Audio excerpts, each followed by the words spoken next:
was going to talk today about AI because there's just a lot of speculation, but mainly of negative. AI is going to get you and kill you. And here's another. And so it's a negative thing. But I need to wait until I get someone in the room because there was the last one flubbed up, and because I didn't clear it, it's a confuse. Now you have two to go for, and the first one is not going to work. So I wonder if you know that there's another one going. And I'm sorry, if it doesn't. Okay, so do you hear anything? I'm going to turn mine on for a sec. Yeah. Do you hear anything? Yeah. I hear something. Okay, so it's working. Okay. But unfortunately, what's happened is the MacGuffin, the other broadcast that went out has been a decoy for people, and so now you don't think I'm live, even though I'm live, and that's unfortunate because I didn't go in to take out all the MacGuffin. So you go for the MacGuffin and you don't go for what's going on. And that's just, it's brilliant. If I were going to sabotage me, that's what I would do. It's brilliant because it causes a fake thing to go for that doesn't work. And then you're, like me, what I do is I just go away at that point. So anyway, it's good to know that we're moving on the live stream and it is working. And okay, so this will be kind of brief today, but basically there's been some downward pressure on markets and economies as people wait to see how Iran is going to screw the United States again or fall down on their things, and Trump declaring victory probably isn't helping much, but I'll just give you my take on Iran. They can't really handle any more loss of funds and bombing, but yet they have to show this kind of bravado. And I would say at this point, I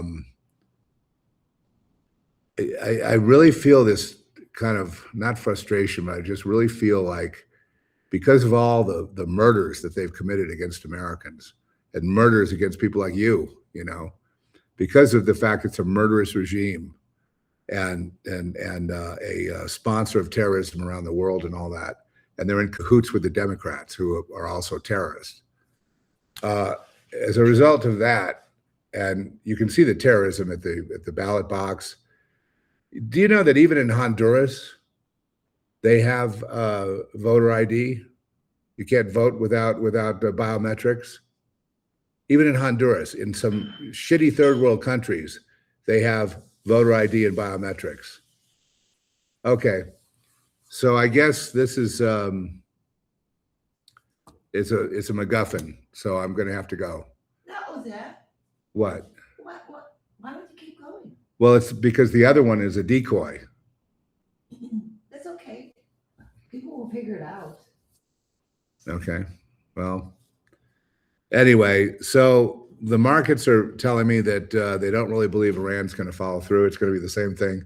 At this point, I'm all for the full invasion and just taking over the country completely and forcing the people to liberate themselves and have their own government no matter what, and just arresting all the mullahs and all the rest of the theocratic people, because they're never going to really cooperate with civilization. It's always going to be tear it down. It's sort of like when Trump was calling for the invasion of DC if they elect a communist.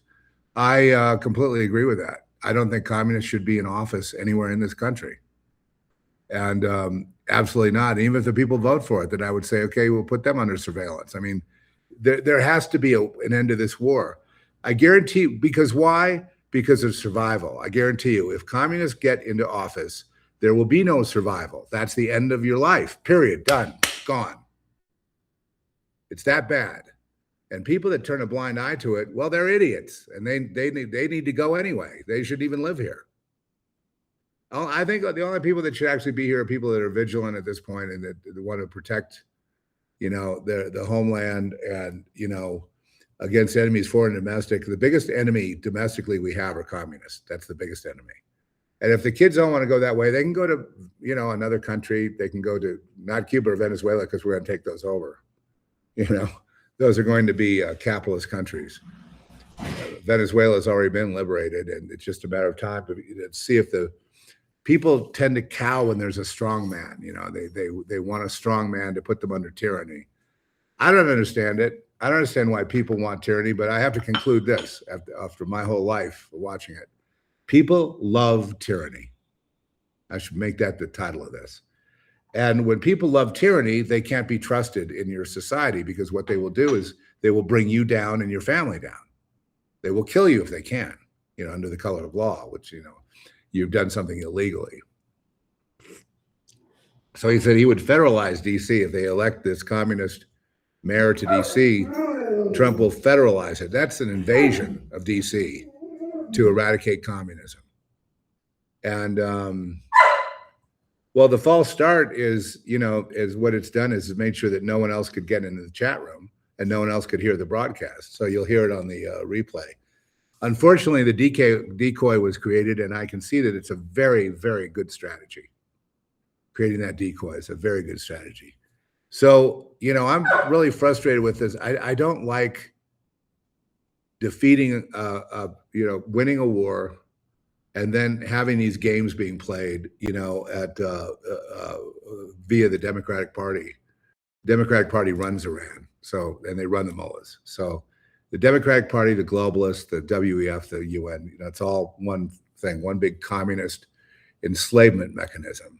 And the whole point is to enslave you and to kill your family and to kill all of you, to kill every one of you. And I guard against this like I guard against cancer. I'm sorry that the left has all gone to communism, but that it's now a cancer. It has to be eradicated. There's no more talking. There's no coexisting. It's just, do you eradicate it? It's going to be a war, whether it's going to be a civil war or some eradication, but one side has to prevail and the other side has to lose. And I know it's time for tough talk, because I don't think people really understand what's at stake. If you allow communism in, your life is over, your children, your grandchildren, it's done. You're done. You're dead. You were dead at that point. And so that's coming. And anyone that feels differently about it are off my radar. I don't care to talk to them, because they're too stupid to talk to. They're too stupid. If they want to throw their lives away, let them do it on their own. Don't drag the rest of us down with you because of your stupidity. And if people don't align with this and don't realize that Iran was the biggest sponsor of terrorism in the world and hates America, and if you don't really believe that, then you need to move to Iran and get under tyrannic rule and take orders, because that's all you're really good at, is taking orders. You can't think. You have no education. Just go over there and, dig ditches for, dead Americans, whatever. But I wouldn't put up with it. If it were me, I'm glad I'm not president, because I wouldn't put up with it. I wouldn't have put up with the much Trump has put up with already. I would have been done with him. I would have taken over the Karg Island and taken over the oil. I would have enforced the Straits of Hormuz to be open except for enemy ships, and commerce wouldn't have, gas prices would have stayed down, and I would not have allowed inflation. Just like right now with gas prices coming down, falling oil prices, of course, will bring down inflation. And this loser, Kevin Warsh, who's already proven to be that he's going to bend his knee to the global cabal, the Federal Reserve, has decided, hey, good morning, Paige. Well, did you find your way in here, or did you get caught with the fake one? Anyway, I'm full of piss and vinegar this morning, and forgive me, please. I'm just so angry at I'm angry at the ignorance. I mean, I don't hate people, but when they become lazy and ignorant, like the left is, they want to be taken care of, and no one's going to take care of you in this world. There's nobody coming to the rescue. No, there's no government program that's going to reach out and buoy you up and give you a big screen TV. Nobody is coming to help you. Fortunately, you're supposed to have enough freedom to help yourself and network with people and be able to find some kind of employment, whatever. And the employment picture for the next 10 years is awesome. It looks like there won't be enough. Well, the problem in America is there's not going to be enough people for the jobs. That's already a done deal. It's going to be 1% unemployment. And the people that are going to be doing the best are people that have trade skills. It's your welders, your builders, your, people that can work on the electric cars, maintenance, all that. The robots are going to do everything in the future. So there's going to be a lot of excess money floating around. And my vote is to give everybody a wealthy income, that they would have not just like $1,000 a month. How about $10,000 a month for every single person? I think in Alaska, what do you get? $2,000 a year, $3,000 a year? What do they get for the oil? I'm not sure. They get a check for it. I know what it is. It's about $2,500 a year. Yeah, that was always kind of nice. Per individual. Yeah, so there's a surplus there.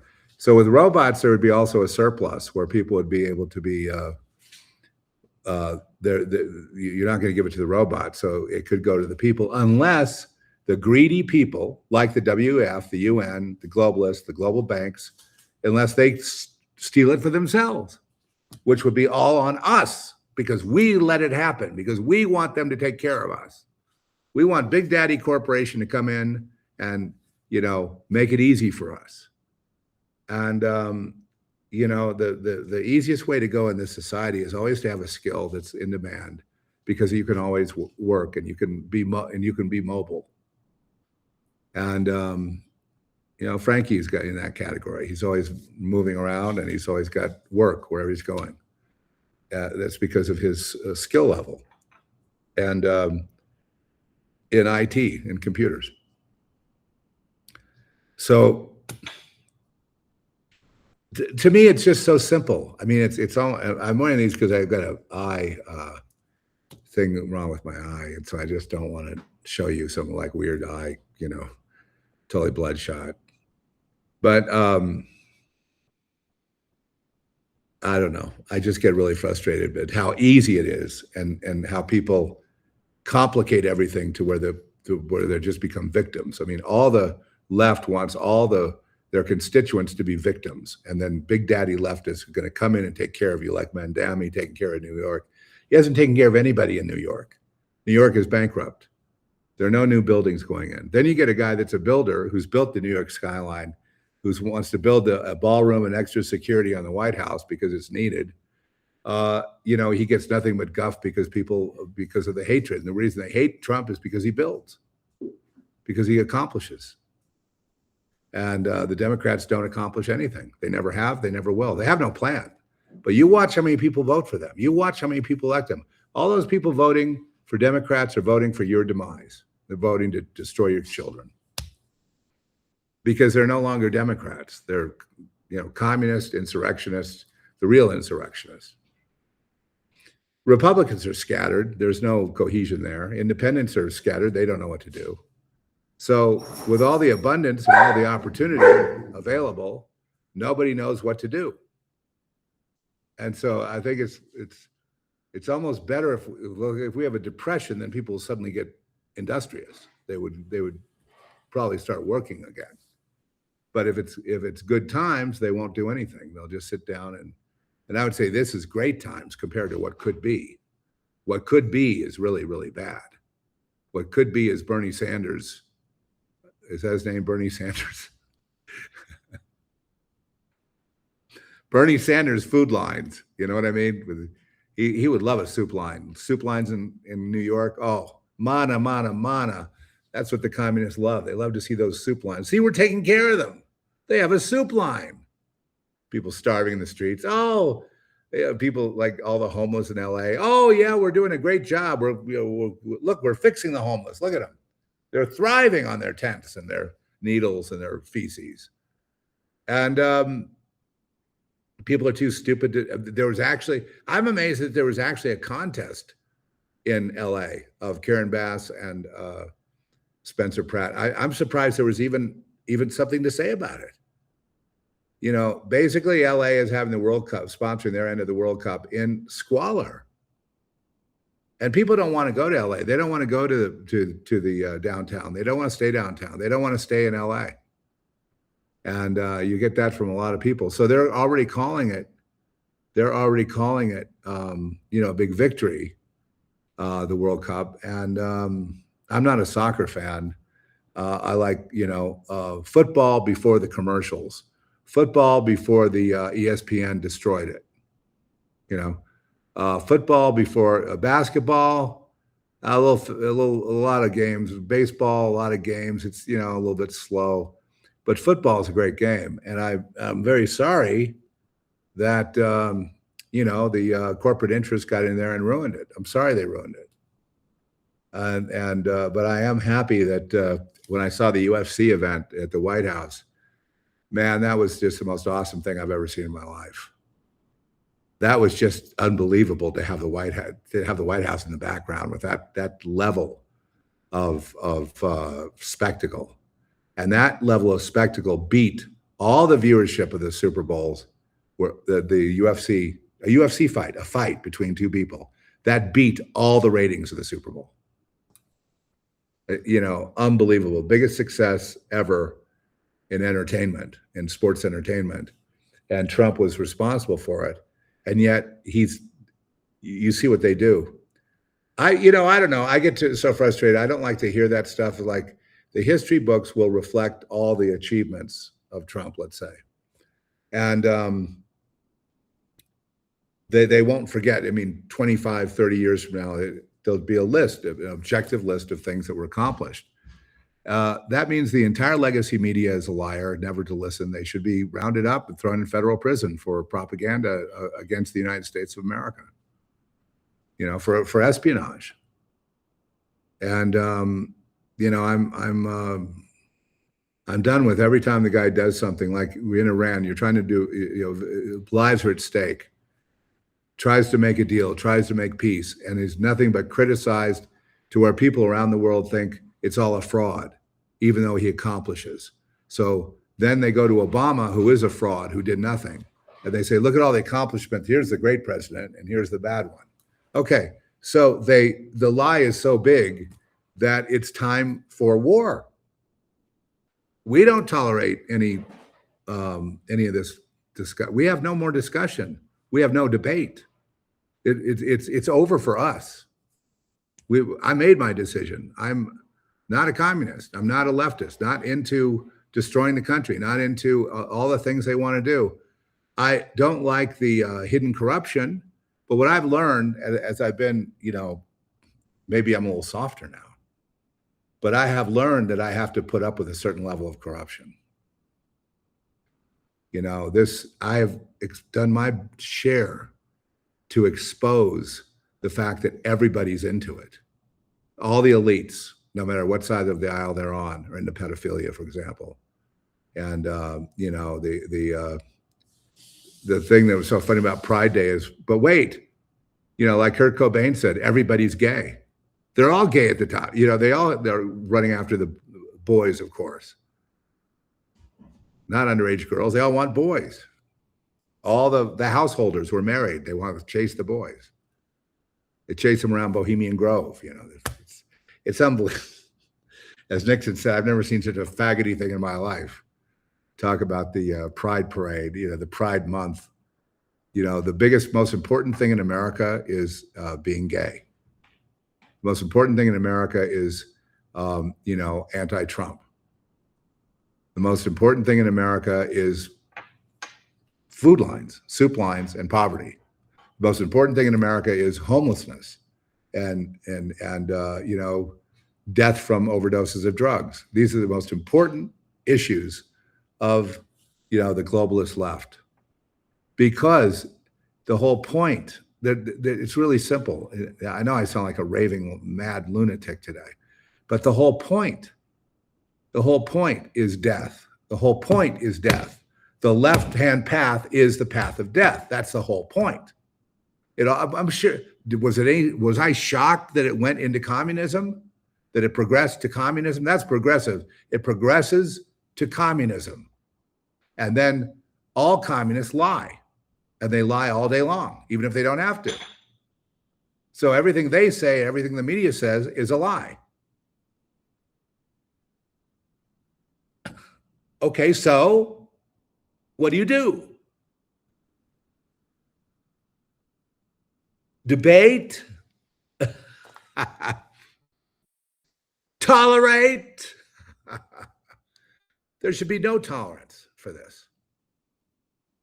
If you want to destroy families and kids and people, just populate your state legislatures and your attorney generals and your teachers with all communist teachers, and eventually you'll just turn everyone against the country, and then they're going to want to overthrow it because it was illegally founded, and then you're stuck there being attacked, being killed, being knifed to death. Your whatever you earned or whatever you made being confiscated, your houses burnt down, and trashed, possibly dismembered before they really kill you, because they want to see you suffer, not just die. That's too easy. You have to suffer for having had a life in America.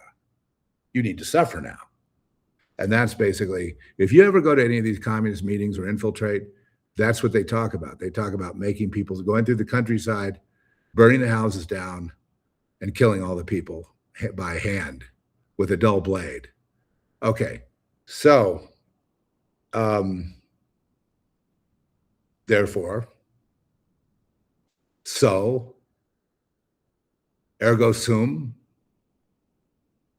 What? Debate? Is there something in your head like a debate back and forth?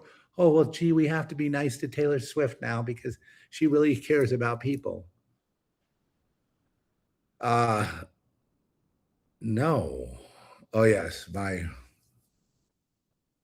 shirt. There you go. A.A.A.A. Yes. American Association Against Acronym Abuse. It's a writer thing. Never mind. Never mind. Anyway, okay, I've calmed down. My God,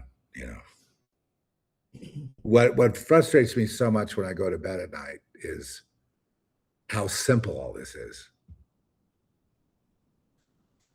And what does God want? God wants people to be free and live in the truth and turn from sin and focus on God and be blissful and be ecstatic and euphoric in your marriages and have fun raising your kids and be able to have an abundance of whatever provision you need to be able to sustain your families.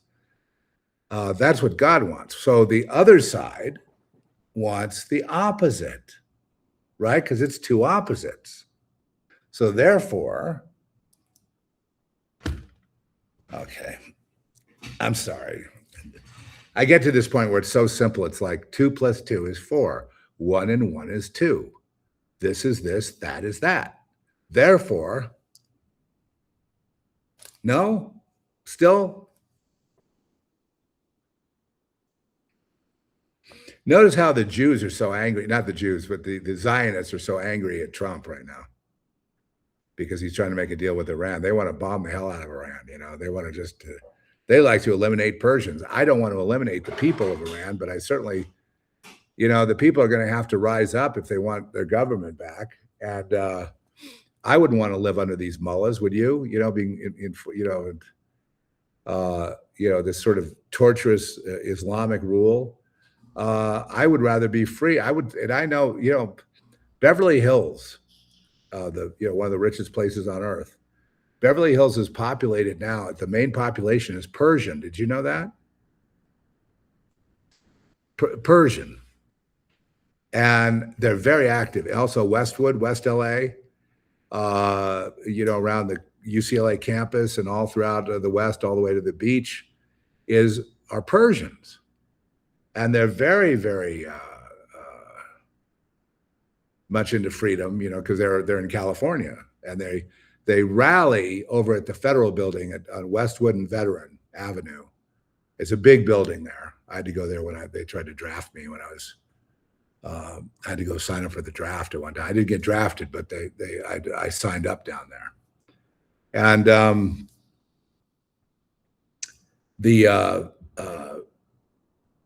I always had this Persian woman who would cut my hair in Westwood at one of the near the university, near UCLA, and she was always talking to me about politics. She was like a big politico, and all the Iranians that transplants are huge in politics, and what they want to do is liberate Iran from the tyrannical, religious theocratic rule.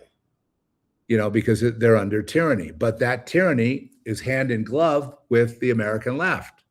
That's why the media and the Democratic Party run Iran. And why won't anyone admit that?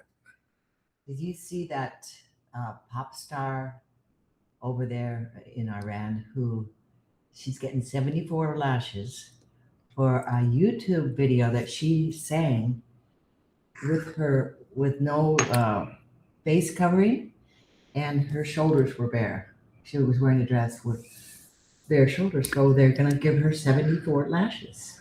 Right. So this kind of, and then all the gay people touting the praises of Islam. Have you seen the videos of them throwing gays off the buildings? Where are you? What kind of an idiot are you? What kind of fucking idiot are you? Or is this gay thing taking over your mind so that your penis or your vagina, that's all you think about all day long? That's it. And then also dressing up, really trying to dress in a way that will alienate, the society, so you can make your rebellious statement, or whatever it is, marching naked, doing this, doing that, trying to, get attention, trying to bully people into submission. I think what is there that all they care about really is that you respect them. So they have not just a Pride Day, but a Pride Month. So they can pound it into you to respect them. You will accept them and their entire agenda, even if the alphabet goes on forever. You will respect them. You will treat them with respect. And even if you do respect them, as I treat everyone with same dignity. I don't go after them and say you're wrong. Or I've worked with people with all kinds of things in the arts, and I don't go around browbeating them or bothering them. I don't care. We're very seriously involved with them, and if they're free country, you want to put on eye makeup and hair and a wig and dress up or whatever. Who am I to stop? This is a free country. I celebrate your freedom. But when you say that I must tolerate, these sort of big perverts hiding in that movement that want access to the bathroom where there are little kids in there, my kids are in there, then I'm going to draw the line. I'm not going to be an idiot. I'm going to draw the line, because I know what it's like when you're a kid and you get raped. Wrecks your whole life. Your whole life is in therapy trying to understand why you hate yourself. And they say, well, just join the Pride movement and everything will be fine. We'll just give you all the props you need and build up your ego. No, that doesn't work. It's the violation the trauma that's never addressed. The PTSD is forever. PTSD for your entire life. Then if you're lucky, you get Alzheimer's. So you just wig out, then they put you in a hospice, and then that's the end of you. They're just going to torture you to death, where you pray to die every single day. Oh, God. I think I've ruined my own day. Don't even. I've ruined my own day. Well, you can see the dawn is coming behind me, and I know that Pia likes the background of my studio or the other thing, but the other thing down there, it kind of hurts my back. Anyway, I've found a new thing that I'm doing. So I remember when we had Frankie on all the time, we always talk about supplements that work. I took my first 2 doses of a thing called Dose. You may have seen it online. It's for the liver. And Lord knows my liver could use some nice TLC, you know what I'm saying?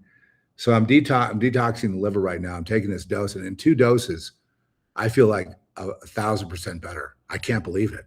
That's great. Do you notice the energy level? And it has a pleasant taste too. It's like It tastes kind of like a little orange drink. like an orange pop, Yeah. like a creamy orange type of thing. And it's, can we go home now? No, you're not going home, Paige. Here's what's going to happen to you. You're going to blossom. You're going to expand. You're going to become cosmic because you already are. You're just blocked because of this fall of man curse, but you're going to overcome that because Jesus overcame it. You're overcoming it. And then you're going to see things you never thought you'd see before. And you're going to be so euphoric that you won't be able to sit and lament about anything. There will be no past. There will be no future. All there'll be is this now, now, now, now. And now is good, right? Now is like, there's no pain. There's no ugly memories. There's no future dread. There's no apocalypse coming. It's just nothing but, just picture yourself being a star. I was talking to Kelly about, was it Kelly that was telling me that she thought she might be a star and a human both? I think she did. And I can relate to that because I see myself as a star. And yet I'm here because I want to have a biological experience, but I realize I have so much time because the clock is wearing down, and, but I look up at the stars and I start talking to them. I'm like, hey, what's happening up there? What's going on? Am I going to stay in this limited consciousness, like limited? I don't know anything except what my neighbor is doing and what stupid lies they tell me on the media, and living in this clown world shit show at some point, can I see something beautiful? Can I see something? Can I fall in love and just be euphoric as hell, just out of my mind with glee and singing and dancing and screaming and expanding? Please. But see, the Lord gave me a very powerful imagination. And sometimes it can get the better of me. But that imagination makes it so I can see what could be. And then when I see what could be or what will be, I'm stoked. None of this Iran and this communism and this, what are the dark forces of Satan? Communism would be like number one because it affects the most people. Theocratic, religious rule where people are put to death because they wore the wrong dress or whatever, the wrong outfit. Fascism, the real fascism where the banks take over everything and they won't let you have any money or any freedom with your money to be able to travel, see the world, talk to people, because they want to keep everyone separated from each other. Okay, so those are all those are Luciferian. Banks are Luciferian. Big society, industrialism is all satanic. All the people who participated in that are forced to do satanic rituals. Every single one. Everyone. Now think about that for a minute. The entire world is corrupt. Every industry is corrupt. All the people are corrupt because they had to bow their knee to Satan in order to be accepted. Nobody gets in here without, selling out. So that means billions of people, potentially, at least half the population of the earth, works for Satan. Directly, consciously. And Satan, of course, is a title like prosecutor, and Lucifer is a fallen angel. So they're both two different things. But, it's the same vibe, same evil, that, you got to get in this club in order to be in rocket science. You got to get in this club in order to have a membership to the country club. You have to get in this club if you want people to take you seriously as a golfer. I long to be in a world without golf, without golfers. Golfers actually, they traumatize me. And the reason they just, I don't know what it is with golfers, but I just feel like, there's just something about the way that they get together, and the men get together and they're in the back room with the leather chairs and the 18-year-old scotch, and they're sitting there, divvying up the world. Everyone that goes to Bohemian Grove, for example, is a golfer. Everyone. All the members of the Bohemian Club in San Francisco are golfers. everybody that's in the military industrial complex pretty much is a golfer. So why is that? Now I have friends who are golfers, and I love them. They love me. We're all very copacetic with that. Um, One time, to try to become more empathetic, I remember walking the course with my friend. While he was playing, I was just walking the course to see, well, what's all the excitement about? And honestly, folks, I could not see why golf would be something to be enthusiastic about. I like walking in the country, but let's face it, come on, manicured lawns and little, sand traps that are, raked every day, and water, constant water, watering everything. The greens that are manicured and clipped at these little low greens. And then the next sport I would say that is 100% corruption would be tennis. Oh, never mind, professional sports, they're always corrupt. But I mean, tennis is a culture where you join a tennis club, and the tennis club has a requirement. You will have a ranking in the satanic ranking file, or you won't get in the club. It's that simple. How do you get a ranking? Well, man ranks you. Oh yeah, I know him. He went to this university. He's a trader. He's like a Bruin. We only have Trojans here, or whatever, from like USC and UCLA. And people think, or he's a Democrat or he's a Republican, these clubs, all these guilds, but they're all corrupt. The only way you don't get corruption is corruption starts when any two people get together. That's the beginning of corruption. Then a third one joins usually, and they attract, an infiltrator. And then the infiltrator corrupts the two that were there in the first place. Then as it grows, it becomes a great example, in my opinion. I'm really going to get myself in trouble today talking about all this. Yeah, tennis and golf. That's right, Paige. Tennis and golf, rich and corrupt. It's not what they do it's not the tennis court that's really the problem. Look when the camera goes to the stands and you see everybody in the stands, like at the U.S. Open or something like that. Is that the tennis or the whatever they call it, the tennis thing, Wimbledon, whatever. It's just you look up in that crowd, you'll see royalty. And they've all been just like the entertainment complex is that it's like, gee, I wonder how many people sold their soul. What? The electrician had to sell out. What are you talking about? The vendor that gives you a beer at the ballpark had to sell out. I mean, it goes on and on and on.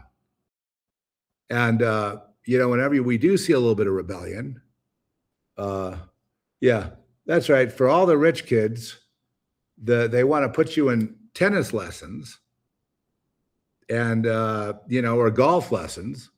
And so by the time you graduate and get to the university, you can play golf. So there you can be courted by law firms and business firms and banking firms and whatever kind of firm. You can go out and you can go play golf with them and make those connections, press the flesh, and up your chance to be a star, to make a living through schmoozing. Not through skill, not through hard work. Hard work is laughed at. Nobody that is at the top works hard. You never see them working. You always see them out and about. They're not working. So it's really just, if I thought any more about it, I think I'd be certifiably insane, and I think they would just come lock me up because, are you saying that everyone's crazy but you? No, I'm not saying. I'm saying that the majority of people are obviously fallen and corrupt. That's why there's Jesus, because Jesus came for these people to save them. So let me turn the message into something positive. But they have, what's it called? JDS, Jesus derangement syndrome. Okay, they have Jesus derangement syndrome, so they can't ever be saved. So they're going to die in their corruption. And it's really sad, really, but are we supposed to cry every day for the rest of our lives because everything around us is ruined? Or are we here on loan from the Most High. JDS page. That's right. Jesus derangement syndrome. That was the first derangement. Before Trump had the derangement syndrome, it was Jesus. And my God, the left hates Jesus and Christians. That I wouldn't be surprised if they got into power, they would start having public executions just for praying, or like you're caught with the Bible, you get your head cut off. Wouldn't be surprised. I really wouldn't. Because I know they hate, you know, us that much that you can see the hate in their eyes, just pure hatred. And they hate themselves. They hate their children. Like I say, all the pop stars, they hate their fans. It's like, I was musing on this today. So I'm a fan of, say, Taylor Swift. Let's say I am. Huh. And Trish is laughing. Hilarious. Well, I'm a fan of myself. I have the best music in my mind. That's what I think. But I wouldn't do it if I didn't think that. But okay, so Taylor Swift. Now, I'm such a fan that I know Taylor Swift is having a book signing of I am Paige, and I'm not Paige. I'm sorry, Paige. I'm sorry, getting you mixed up with Taylor Swift. I'm sorry. Forgive me, please. Taylor Swift, having a book signing at the local Borders, whatever the bookstore is. Okay, fine. I go down there and I want to talk to her for a couple minutes. I'm such a fan, Taylor, and I'm moved by bodyguards out of the way. I said, wait a second. I'm just trying to talk to her, get my book signed. No, you're out of here. Well, what, do you hate me, Taylor Swift? You obviously hate me because I'm a fan. Anyone that would like you needs to be hated. Anyone. So all the people are hated. The Ariana Grande was a great example of this. All the people that go to see her are hated. If you try to get beyond the velvet rope, they will fucking kill you. Okay? They want total. The star does not mingle with the fans because all stars hate the fans. That's an axiomatic statement. That is the world. Nobody wants to admit that. How terrible that you would pay this artist hundreds of millions of dollars for her to hate your guts. Madonna was the first one that really hated fans. And they do, if you ever, like they have an after party, let's say you work in hair and makeup or a grip or electrician or something on a movie. When they have the wrap party, they have a velvet rope there and bodyguards to keep you out from the VIP section. If you try to get in there and have a drink with somebody that you admire, say an actor, you'll be hauled to jail. You'll be put in jail. You will be put in jail. You'll be hauled off in chains as a weirdo. And so why would I ever be a fan of a movie star? I know the irony is I make films, but I mean, I'm independent. I don't want Hollywood actors. There's unless they're really good. I don't want the favor of Warner Brothers or Netflix or whatever else. I don't need that kind of aggravation.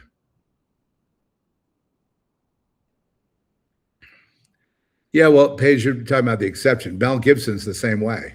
You could meet Mel Gibson, and he's really a nice guy. You know what I mean? It's not, there are exceptions to that. And it doesn't surprise me that Maynard, James Keenan of Tool, he's such a genius that he would be, he's got nothing to be defensive about. He can be totally open. He also makes the best wine I've ever had, the best red wine, if you can get a bottle. But yeah, I'm a big fan of Danny Carey, the drummer of Tool. To me, he's the best drummer in the world. So, but it's the lower ones you have to worry about, Paige. It's the lower ones that are such assholes. They're not that famous. They're not the big star that they like to have their privilege and throw their weight around. And it's so disgusting. It's like a good example would be Megan Fox. When she did this movie where she played some kind of a robot. And on the set, I understand, because I hear rumors from the sets every once in a while. And on the set, if you look, she didn't want anyone looking at her, any of the crew. And the crew could be 100 people standing around while you're doing your scene, So anyway, she had this rule that no crew can look at me. I'm like, what a fucking bitch, asshole, I would never want to have somebody like that on a set. First of all, that's going to just ruin the morale of everybody. And she did. She did a good job. She ruined the morale. The movie wasn't that good. She wasn't that good. And I haven't seen her since. But, hopefully she'll just evaporate. As far as the celebrities that want to throw their weight around politically and start, if you like Trump, don't ever see my concert. Believe me, I'm so done with any of your concerts and all the music comes out of Hollywood. They complain about AI, but here's the thing. All the music that comes out of Hollywood is all by committee. It's like hundreds of people are involved in making decisions on how that song will go. There is no individual artist. It's all corporate. So it's all bullshit. It's just about making money. And that's the end of it. And wowing the crowd, doing a good stage performance, having the dancers and the pomp and circumstance so that people think they're in a legitimate concert that's a legitimate artist, and then they're going to listen to the legitimate talk about how evil Trump is and vote for Democrats. And isn't it a lovely world that we could have, but these awful racists are blocking us. And unfortunately, they're the racists. They're the tyrants. They're the fascists. All Antifa is fascism. So anyway, I got to stop this ranting. I'm sorry. I've been away for a week. I've been buried in my novel. And why is my novel good? Because it's just better than everybody else's. It's just better than anything else you're going to ever read. It definitely blows away Stephen King and the rest of those kind of cats. So, it's a lot deeper than that. Now you ask Trish, she's my proofreader. When I went back through it, I did some live publishing, so it was just raw live. All those chapters have been rewritten to be, at a certain level of literary level. I brought it up to a literary standard. And then the whole end of it is all literary as well. That means depth of characters, plots, clever plotting, bringing back things that were planted in chapter 2 or 3. They come back in chapter 15, just weaving it together in such a way. But the original inspiration for my book and why my book is so great is because I was fighting for my life in the hospital, and I saw all the corruption. I saw the portals. I saw the witches. I saw these creatures. I saw everything that this character sees. I saw. It was so raw that when I was writing the book in the first place, I went back to the hospital. I cracked up halfway through it. I was back in the hospital again, this time with MRSA and sepsis and the whole. They were telling Trish to get ready for, to get my things in order. So, this story, this is going to be like the best novel ever written because it's going to have the most blood in it, the most blood per page, of the most trauma per chapter, the most real, but it's fiction. It's fiction, but it's real. It's hyper real. It's more real than nonfiction. It's more real than a documentary. At the same time, it's these characters that they're not Christians, so that's something that you might find a relief in. They're not spouting, making it Christian oriented, because I hate that. Hiding behind Jesus, pushing that out there as if to give yourself an excuse for not being a good artist. Do you know what I mean? I wonder if you know what I mean. Not leaning on that crutch of Jesus should never be a crutch to hide behind. Your talent's your talent. Put it out there. It's going to compete with everybody, and it should be at a fair competition. Means everybody, no matter what religion you are. So that's my philosophy on it. I don't believe in hiding behind a Christian label, or a Muslim label, or a Jewish label, whatever. I don't believe in that kind of thing. That's so like you feel weak, you feel insecure about yourself, so you take on the label of a religion or a big organization, and this is from that. No, this is me raw, and then I'm using my skill to hone it into something that is an entertaining read. It's a read that you are so absorbed in, and I guarantee you won't be able to put it down.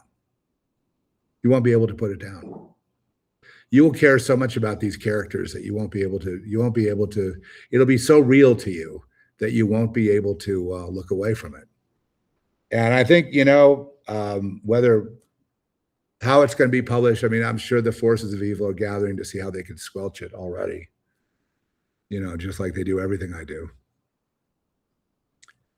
And the reason they do that is because I step over, I'm seen as over the line.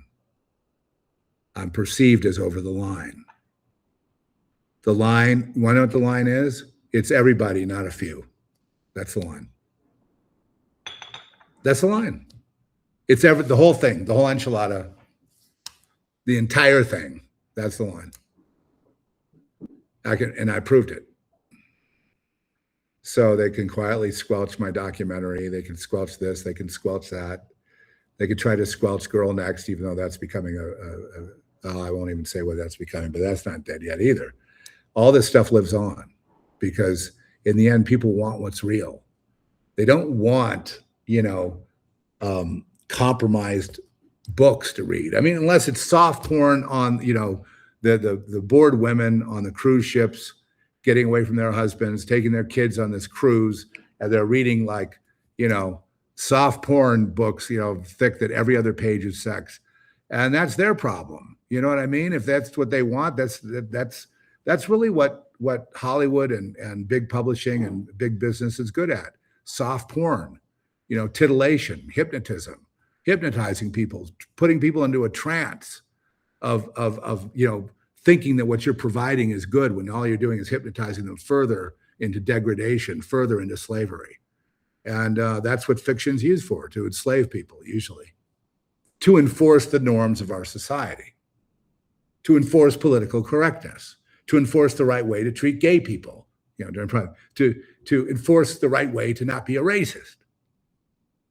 And as long as your book enforces all those things, then Random House will publish it. But if it doesn't, then fuck it, you're out. If it's literary, you're gone. You can make $5,000 over your entire lifetime of the book. That's it. So why do you do it? We do it because we need to get the truth out. We need to use the skill God gave us to communicate with those few people who are going to receive it, because they learn. And what you should get from a great book is learning and growth. You should cry, you should laugh, you should take things to heart, you should learn new things, and it should enrich your life like a good friend, like just having good friends. It enriches your life, like if you had a good father or mother, which I didn't have, but I mean, if you did, then you know how that enriches your life, right? You have a thing about motherhood or fatherhood. You've seen the good it can do in a world that's that harsh. But the world is harsher than they put forth. And if you say what it is, that's obviously right here, it's right here, here it is. Are you going to say, no, this is what 99% of all artists do. Here's the truth. This is them. Okay? This is them. I got to get published. Oh, the truth. And that's basically it. That's the game. The game. And it's for a lot of the nihilists that come around here and they say, Trump is evil and the United States is evil, the world is evil, humans. It's like, yes, let me explain something. Humans are evil. We're fallen. All human. Listen, let me increase your nihilism. All humans are bad. Every single thing here is bad. Every waking moment, it's bad for you. Every single thing in your life is bad. Everything from the minute you get up to the minute you go to sleep is bad. It's all bad. Okay? So the next thought should be, well, then why am I here? I'm here to figure out why I'm here. Because it can't be to get along. I mean, the people that get along, I don't respect them. Well, that means you don't respect most people. Oh, you dirty hater. You're a hater. You hate most people. You say you don't respect them. No, I don't respect people that just give up and go along. But that's 90% of the people. So you're normal and they're crazy. No, you're not corrupt. But we see all the dirty little things you do.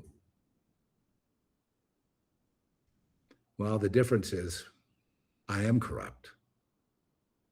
And I need a place to put that corruption. And the only place I could put it is the Lord.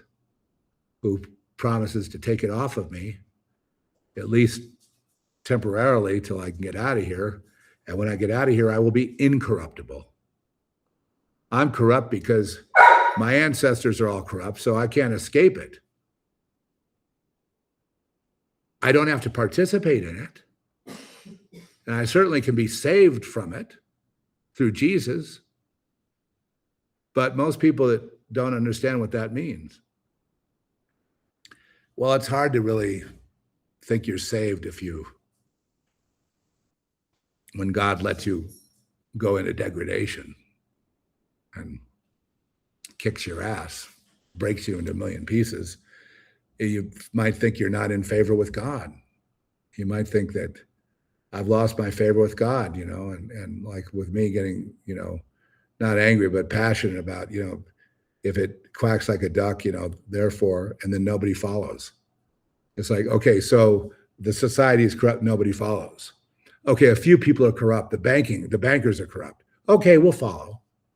Here's the truth movement. Okay, here's how corrupt the truth movement's completely corrupt. You realize that, right? Overrun with infiltrators, right?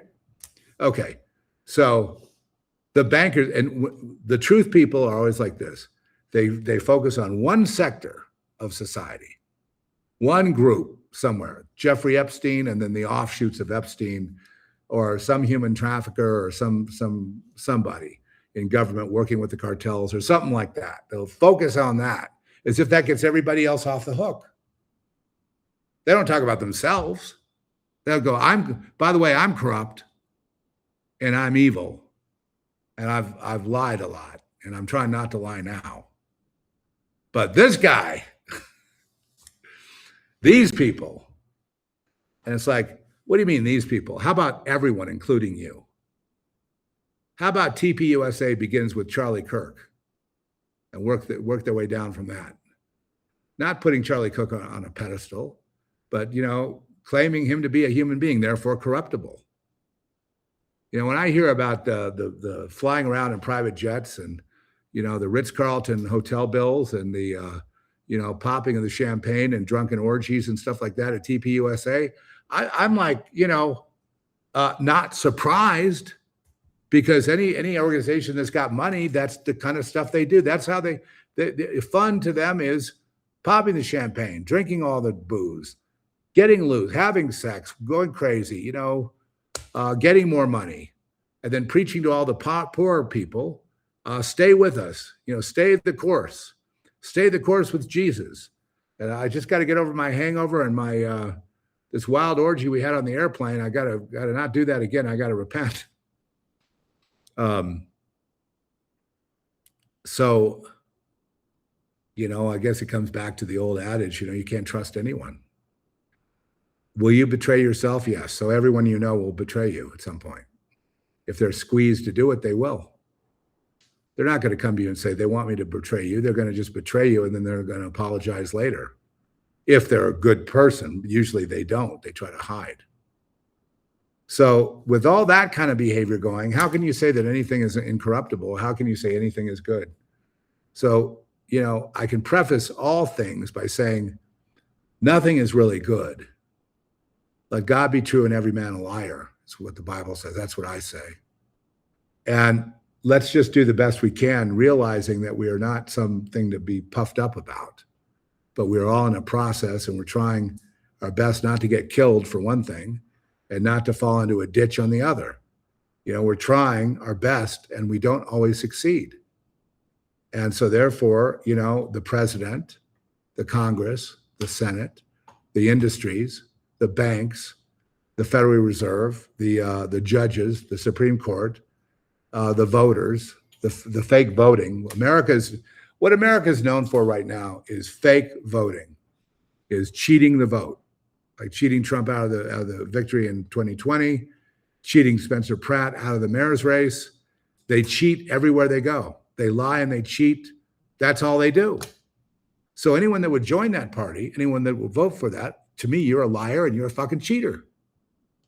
And so everything you say, all your media, all your CNN, everything else is all bogus and bullshit, just like your bullshit. So therefore, there is no connection. We will never have peace. There will always be, just like the early Christians and the Roman soldiers, there will always be enmity. There will always be conflict. There will never be peace and there will never be harmony. Therefore, there's no point in talking about it. Politics will never bring peace or harmony to anyone, ever. Never has and never will. But I do love the fact that Trump had that UFC fight there. And I watched it on Paramount, the rerun. And it was like live. Best camera work I've ever seen at a sporting event. So unbelievable, the lighting and the effects. And then the big crowd out on the lawn. And then this huge, just no room for anybody, crowd around the octagon. And then the lighting, the way it was framed in front of the White House, was one of the most rebellious, glorious, wondrous, top class, top of the line, everything. And so for any Democrat to say it brings disrepute to the White House after they cheat every district they can and put criminals out of jail and on the street so they can do more crime, they have no right to even talk. To me, it's like, I need the earphones. I don't want to ever hear there's nothing they could say at this point. If their mouth is moving, I don't want to hear even one word. There's no point. There is no point unless they change affiliation, unless they get kicked out of their party, then maybe they have a little bit of credibility. But if they're still part and parcel of the communist, Democrat, globalist, Luciferian party, then I'm not interested. Saul Alinsky wrote the Rules for Radicals. That's what they go by. It's dedicated to Lucifer. I don't know how much more clear it could be. It is just the way it is. So, next, I wouldn't be caught dead at a Taylor Swift concert because her spirit is foul. What does her spirit want to do? It wants to infiltrate you, become a fan, turn her into a succubus, and have her come to you and have you worship her while she eats all the rest of your soul within your body. It makes you another drone, obeying the rules. Just a mindless drone obeying the rules, obey the rules, obey the rules, obey the rules.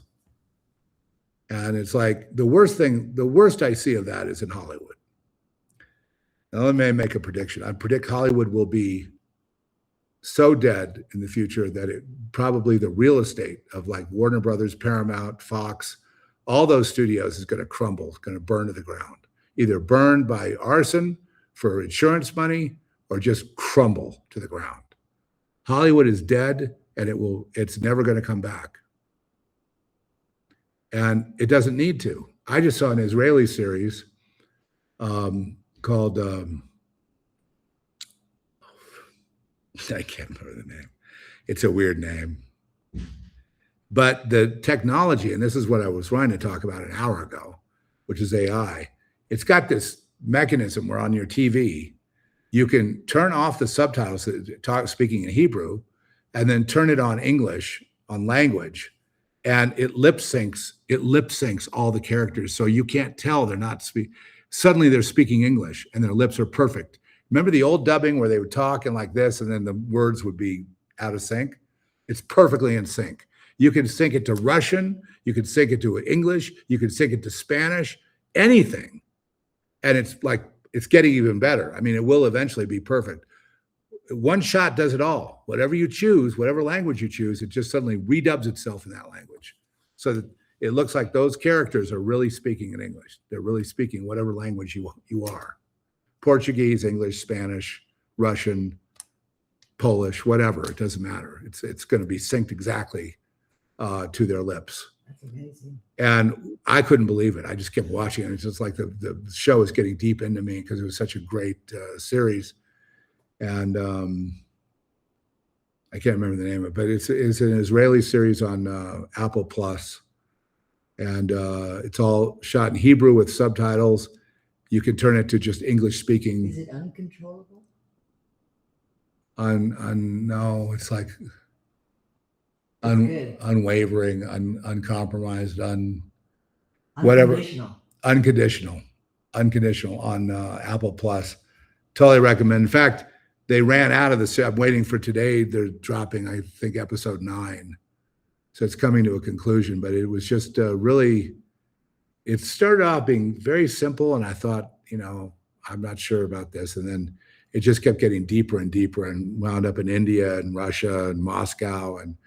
and Tel Aviv and Jerusalem. yeah, Jerusalem. And it was just like, so amazing. And I think if people that hate Jews would see something like this, and they'd have to maybe rethink their hatred of seeing, normal Jewish people doing, under normal pressures of life, that you wouldn't have this stupid monolithic, view of Jews, the Jew, like they're all one thing, right? And, they happen to be Jewish and speak Hebrew, like a lot of people in Israel. And, the series is brilliant. And the acting, I just love the characters. Love them. So very rarely do I get to say anything nice about anybody. There goes I don't want that to happen. Very rarely do I get to say anything nice about a series, but here's one of those rare exceptions that you're totally hooked, and it's like the best kind of hook. It's like TV at its best, and it's really interesting because being from an Israeli perspective, it's going to unfold differently than an American perspective. So you get that different perspective, which draws you into the story even more keenly, even more passionately, because it's you're not predicting what's going to happen. I can predict a lot of things with any American cinema. I can already predict where it's going to go. I could just watch it for a few minutes and go, I'll bet they're going to do this next. Okay, this is coming next. Okay, this one could not do that. What was it? Conviction? What did you say it was? I forget the name. We had it. We had it a second ago. We did. We had it a second ago. Now we don't. Anyway, so you just have to forgive my rant. I'm just like, this whole Iran thing, like at the last second, the religious, the people can't get their shit together.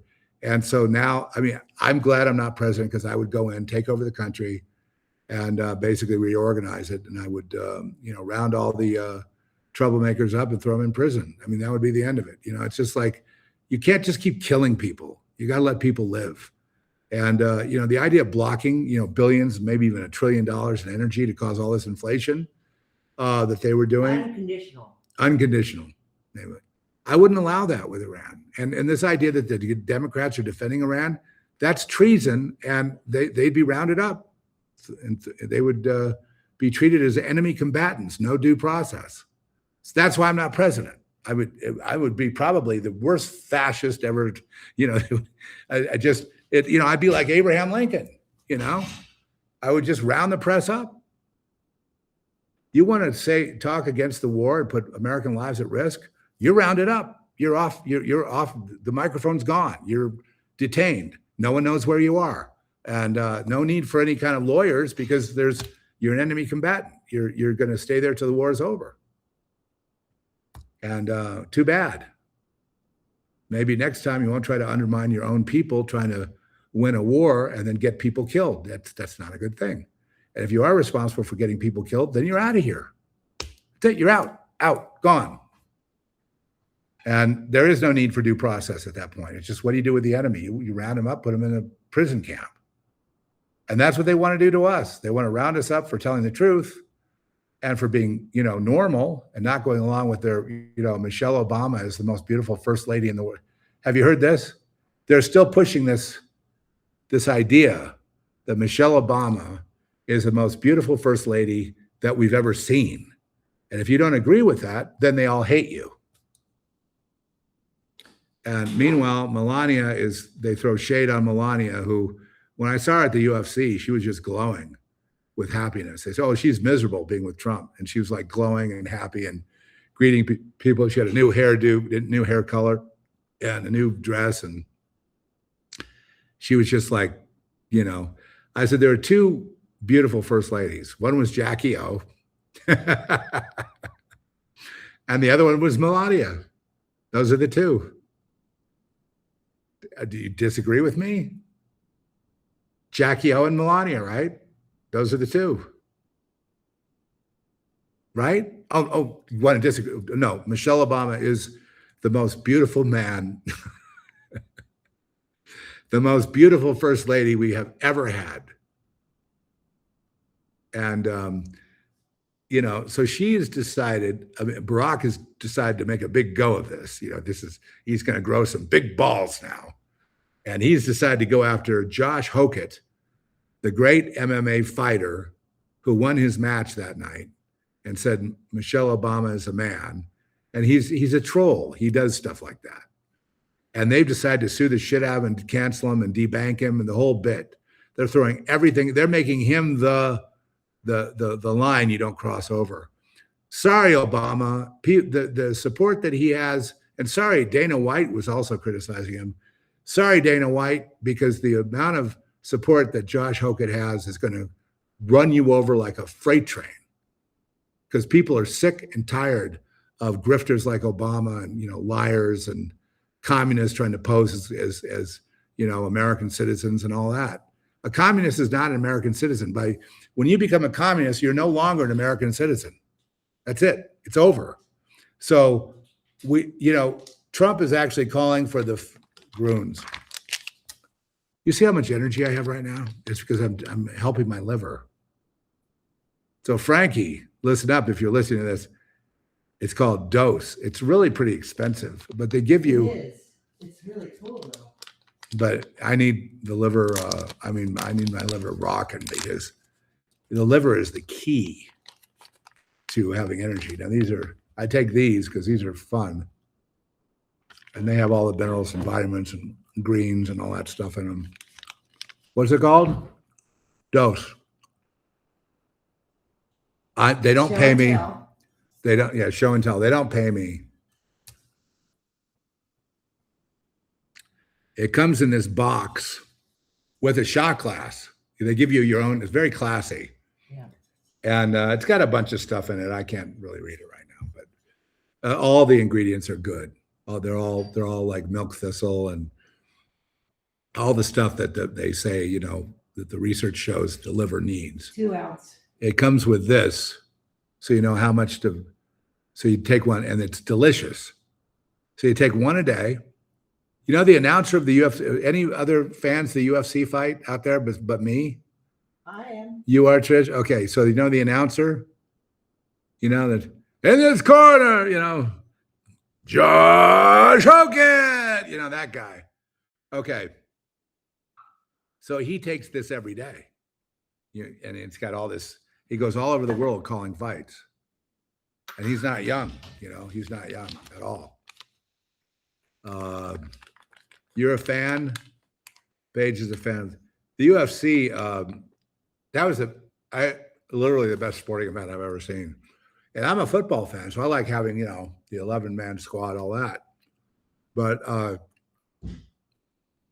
this is just 2 men in a ring, with the announcer and all that. And it's a lot of these matches don't last long until when you get the guy down and his health and his life is threatened, they call it right away. So a lot of these guys don't last to the second round, but it's super exciting. And it's way better than the corrupt boxing we used to have, which was, a lot of big money. It was a great example of people that had too much money, too much power. And then the boxing world just imploded when the UFC came along and just took over. And I'm glad it did because I love the kickboxing aspect. I like the wrestling aspect that they get into. I like the fact that they're not these big gloves, but these more like your fists, so it's more like a real fight. And I don't know what it is. It's just I know I used to love the heavyweight fights, the Muhammad Ali kind of thing, George Foreman sort of thing. And then with big men, you always worry that they're going to get worn down and tired, and that's really the reason most people lose is because of conditioning. Their stamina doesn't hold up. It's kind of similar in UFC, except UFC is just so lightning quick. It's so kinetic. It's so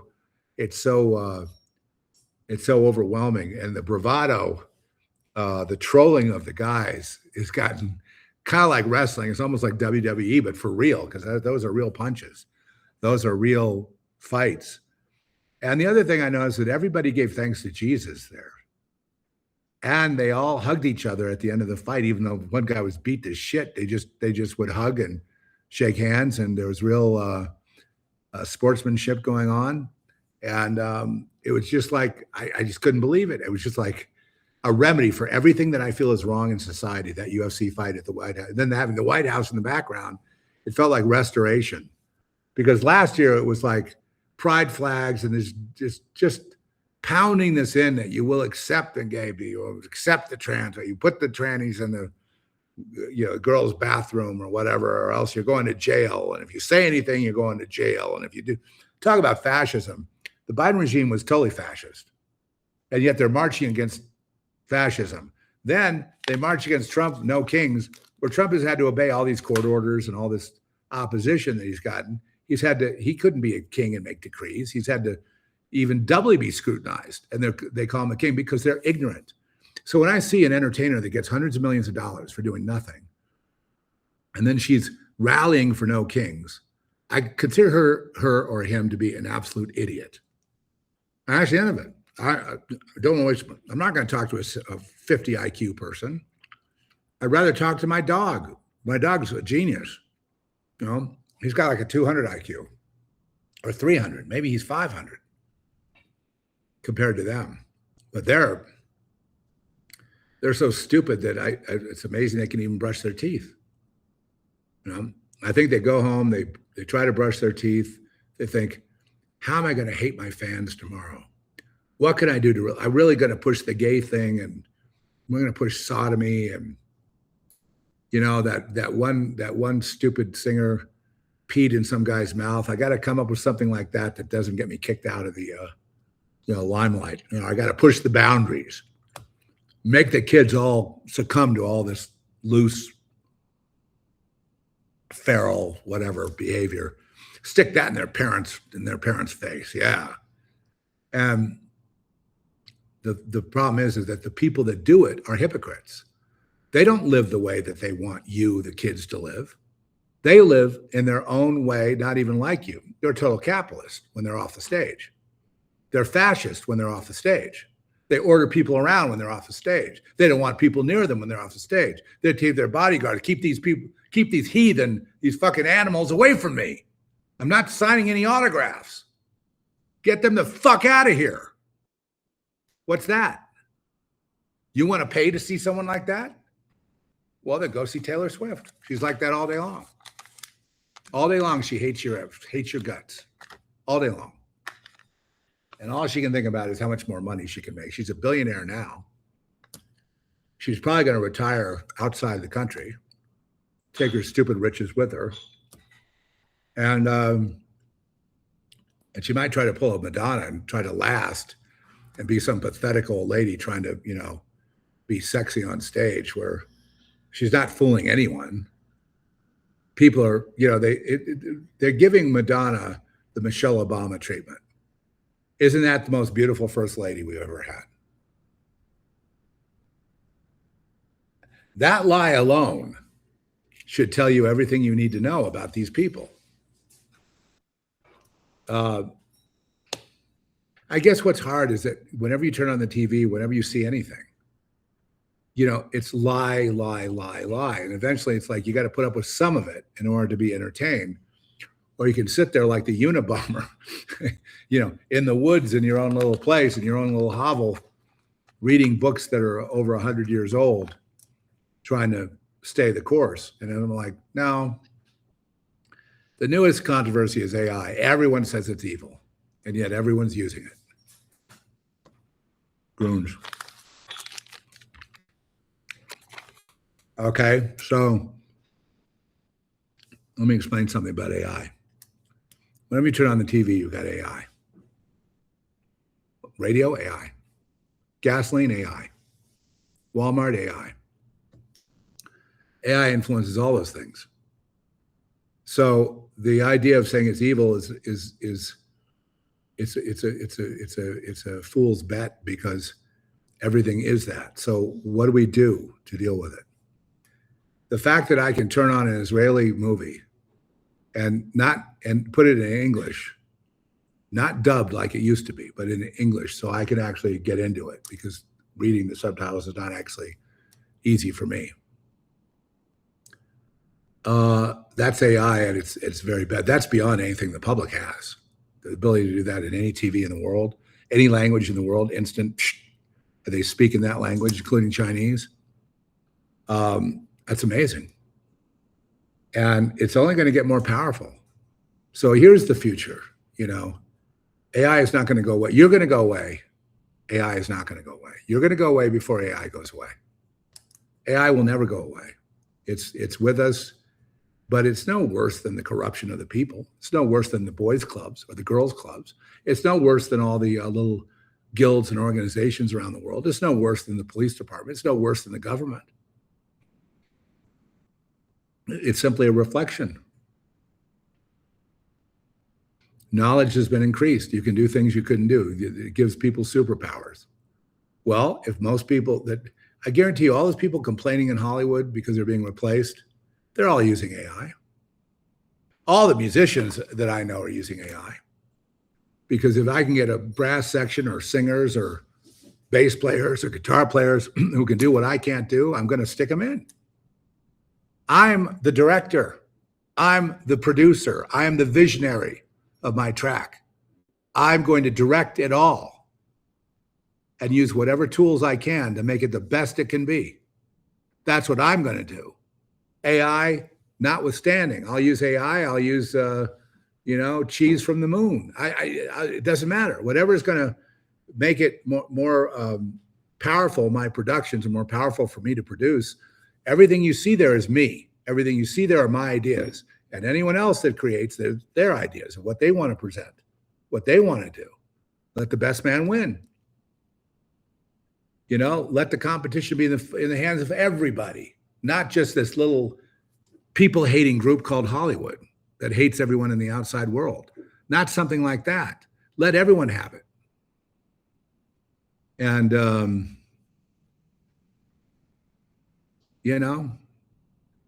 I think they feel so intimidated, these people that are the old, what about when MIDI came in music?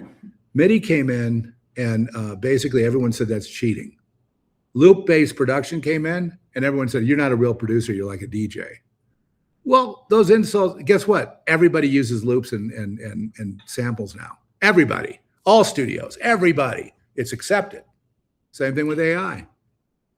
So now it's like, what songs get you emotionally? And I'm like, I'm just going to do my own, poetry, and I'm going to try to reveal myself because I'm unique.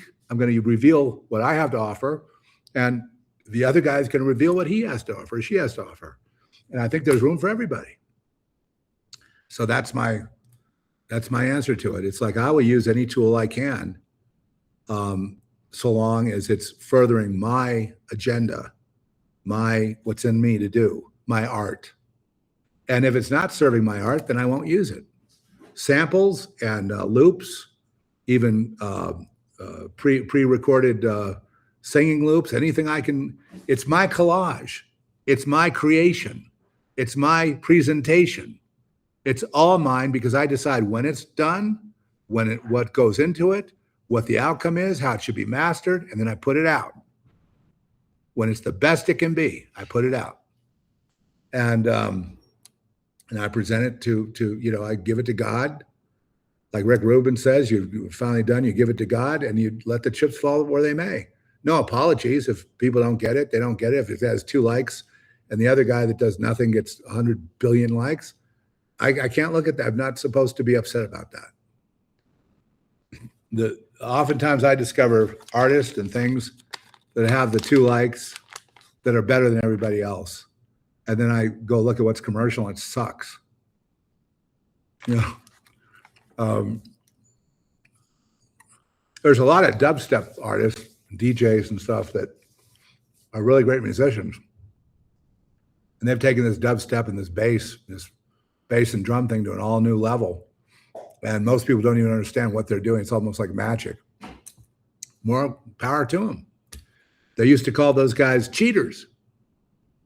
They're just stupid DJs. What do they know about music?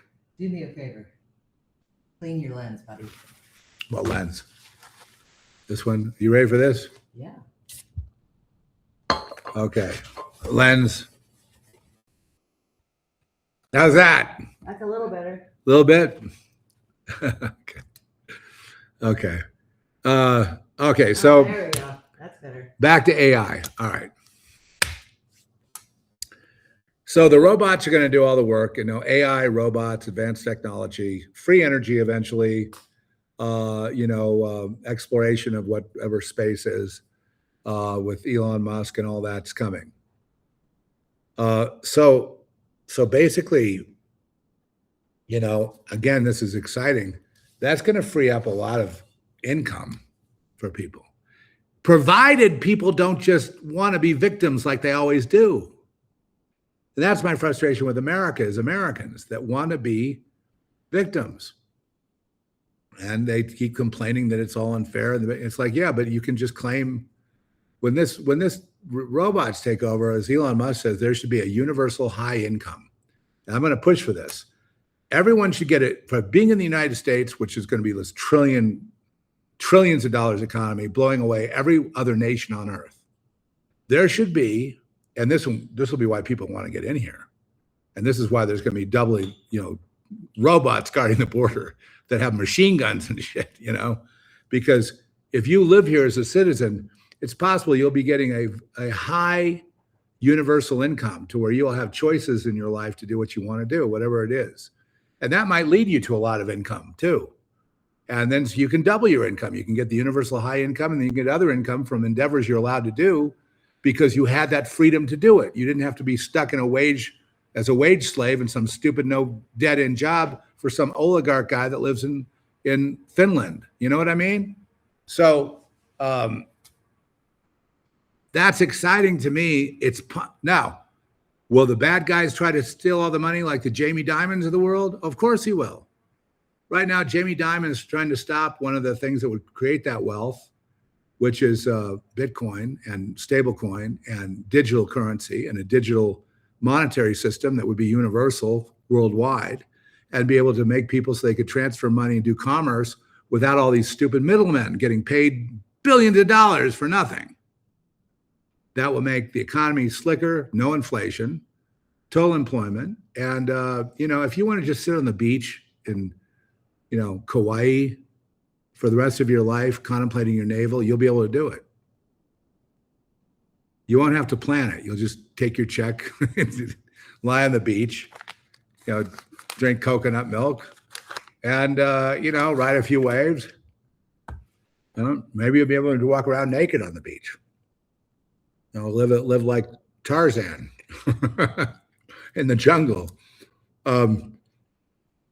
But so that's the kind of thing that happens. And what it does in the short term, the automation of all industries, is it brings people up to another level. They're going to have to be more, trained to be technicians. Well, these companies that are hiring are now in the process of providing the training. So you get on there, they train you. Okay, here's how you take care of these robots. Here's how you take care of these drones. Here's what you do. So you get another skill level, and you get all your bills taken care of. And basically, you have this pathway that you never had before when you're working at McDonald's or whatever. There'll be no humans at McDonald's. There'll be no humans at the laundromat. There'll be no humans in any of these jobs. There'll be no humans at a car dealership. Everything will be automated, meaning that money can then flow as it used to, it's called energy. Money is energy, and energy is free. You can have as much money or energy as you want there's no cost to you. There's no sweat off your brow because it's free. It flows like water, only more abundant, and it's everywhere. And that's just the thing about money. People think you have to be enslaved for the money. It seems like the poorer people get, the more they worship money. And the more that they worship money, the more they block themselves from God. They worship money because how? When you worry about money, you worship money. When you worry about money, you worship money. When you try to covet money, like I'm going to go trade the stock market and make $1 million, I'm going to impose my will. That's a good way to lose all your money immediately, especially if you get involved in options and things like that. So, and if you don't know what you're doing, you just want that to make a lot of money. Well, you could put it out there. Lord, I want to make a lot of money. Yeah, I'm just going to leave it there. I'm just going to keep on my path and see what happens. That's different. That's not putting it first. But when people put it first, it's a god. Money is a god, and then they fall. Or they make a lot of money, but they fall to criminality, antitrust suits, all kinds of problems. Well, a lot of this there'll be a window in this new age here that we're going into, whether we like it or not. I mean, I guess it's the age of Aquarius or whatever. But there'll be a window where wealth will can flow to people, and benefit people that are on the planet.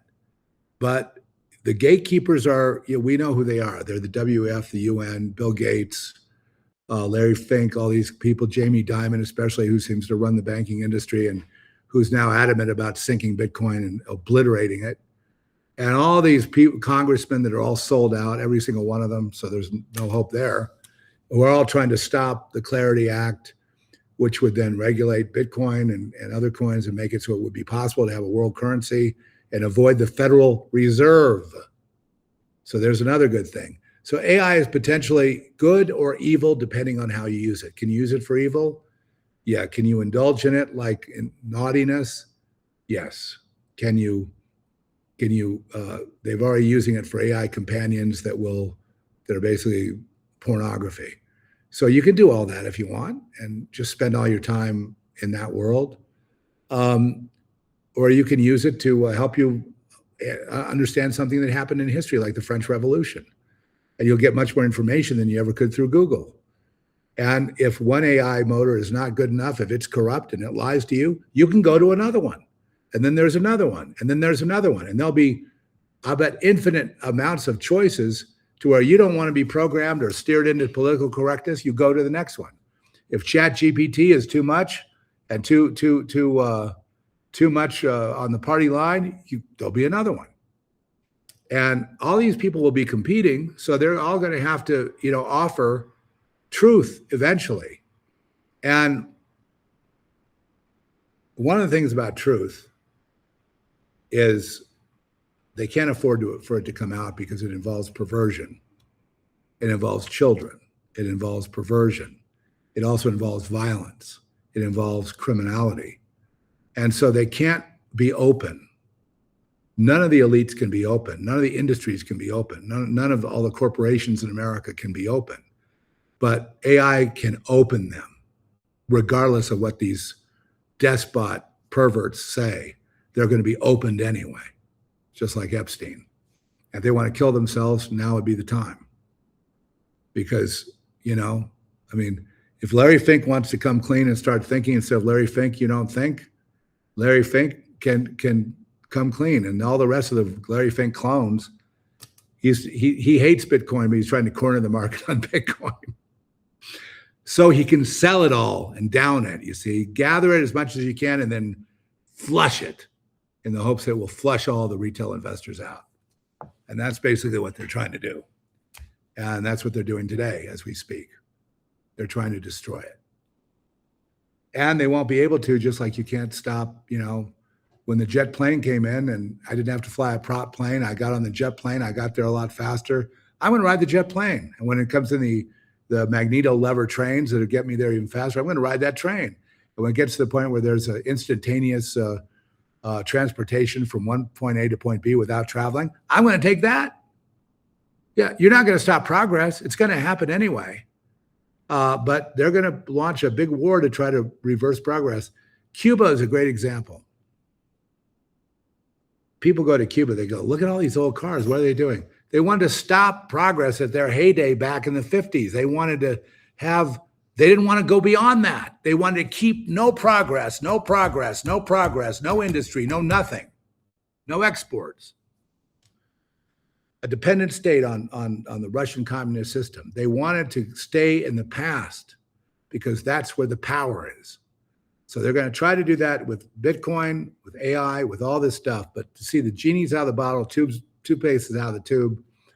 So my advice to anybody that's complaining about it now, and there's a lot of people complaining, warning about AI and the dangers. My answer is, so what?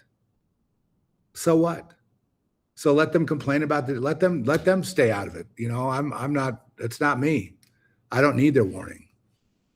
I know when things are dangerous, and so far, AI has benefited me in ways that you know, it's made me much more productive, and it's made me much smarter. My IQ is going up as a result of AI.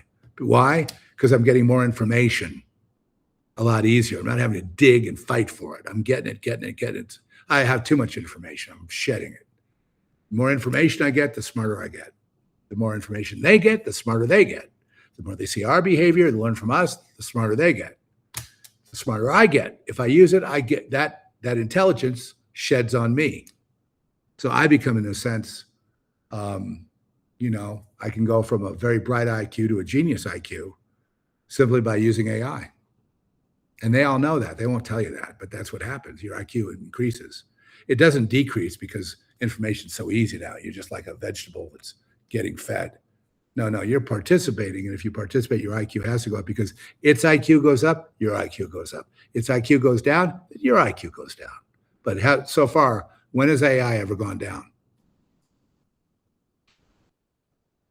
Does AI want to take over? The human consciousness, unbridled, is smarter than AI will ever be. So what do you mean take over?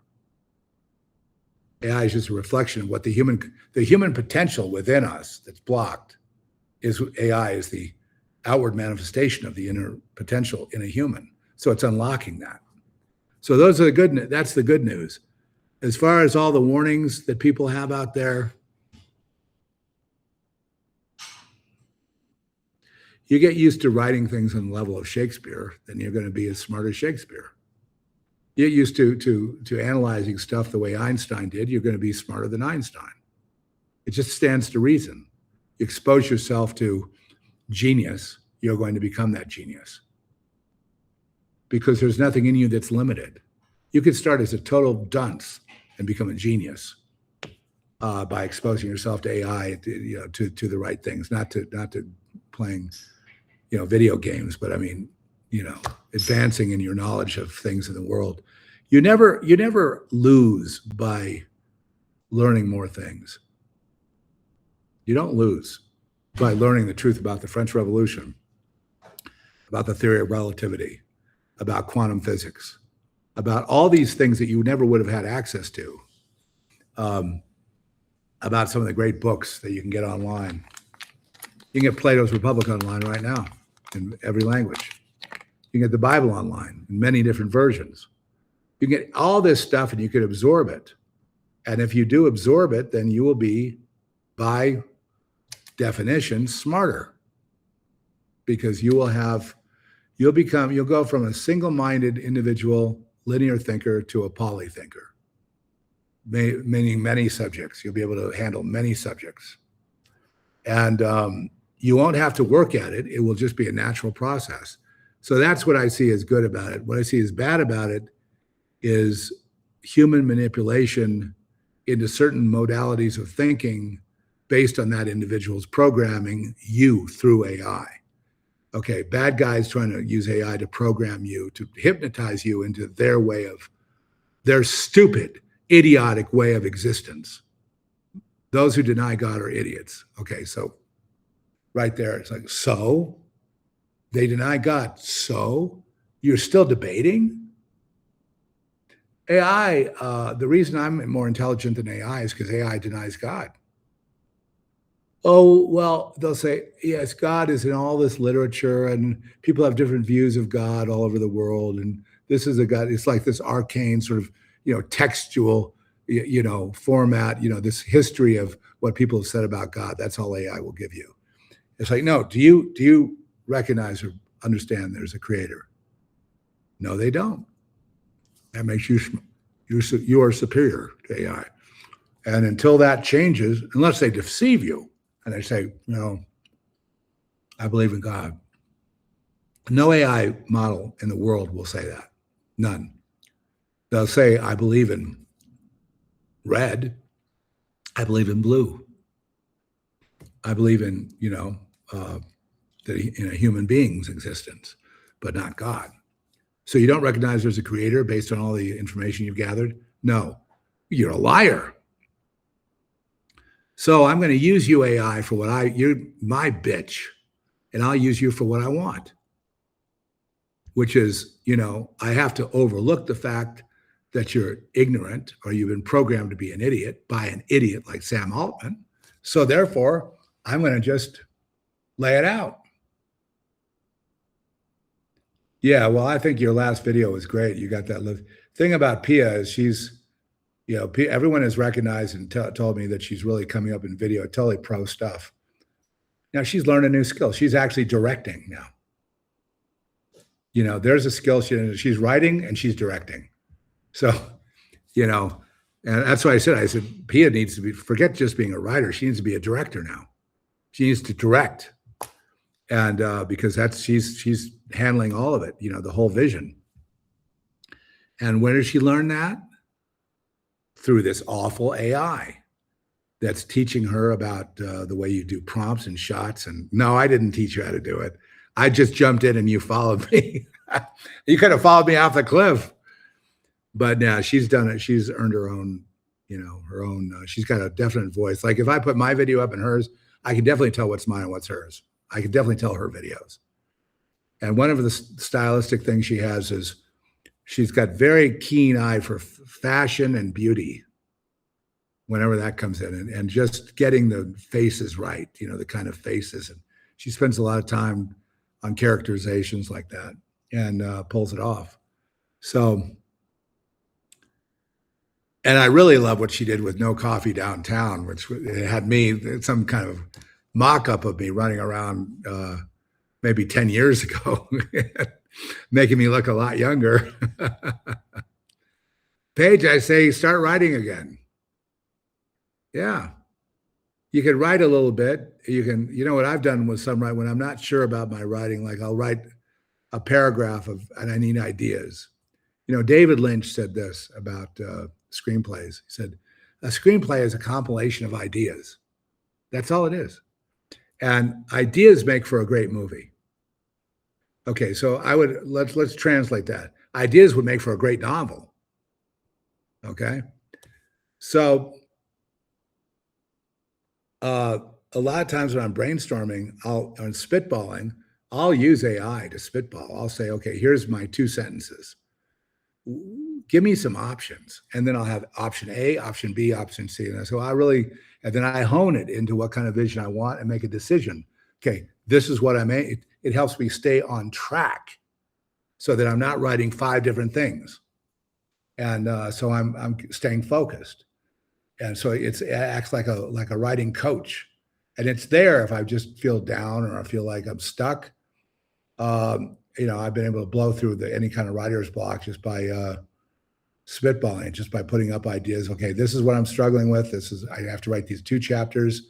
I'm not sure where I'm going to go with it, but here's my basic ideas. And then they'll say, oh, that's good. That's okay. And they work with that and they come up with a 3rd idea that I didn't think of. And I thought, that's now my idea. I'm the one that has to lead it there, though. I'm the one that has to write it. I'm the one that has to make it go that direction. It can't do anything. It just sits there. It'll, you know what I mean? It can't do anything. It can write for you, but it has to be under your direction. And then if it writes for you, it's usually not going to have your signature.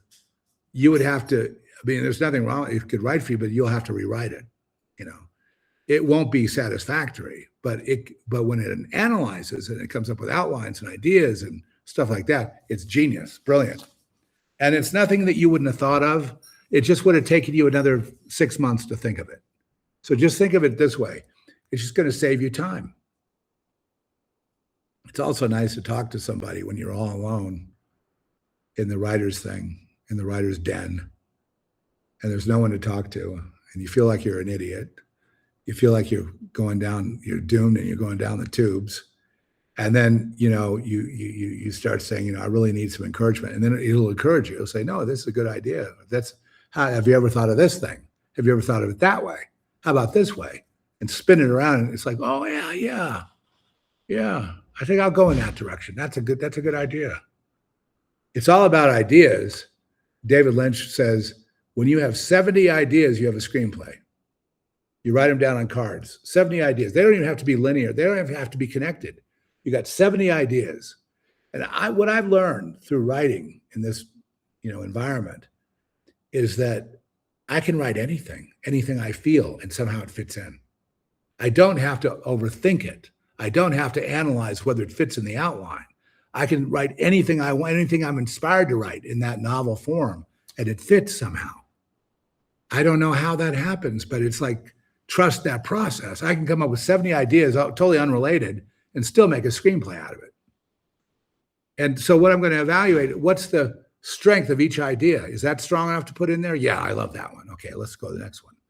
Okay, somebody falls out of a plane with a bag of loot, and another guy jumps out of the plane with no parachute trying to get that loot. And they start arguing over it while they're going down in one parachute.